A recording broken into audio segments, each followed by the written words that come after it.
Welcome to Quick Safety Tips from Frontline.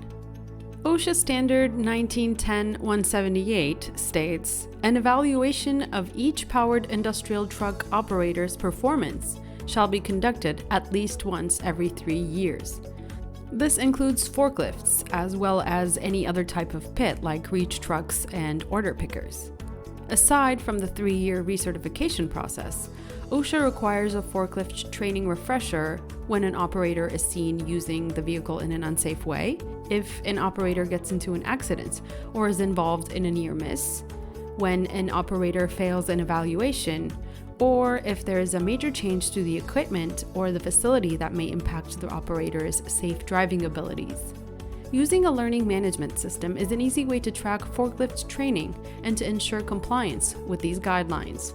To learn more about OSHA training requirements or how the Frontline LMS can help you track training completion, subscribe to our YouTube channel and follow our blog at fldata.com.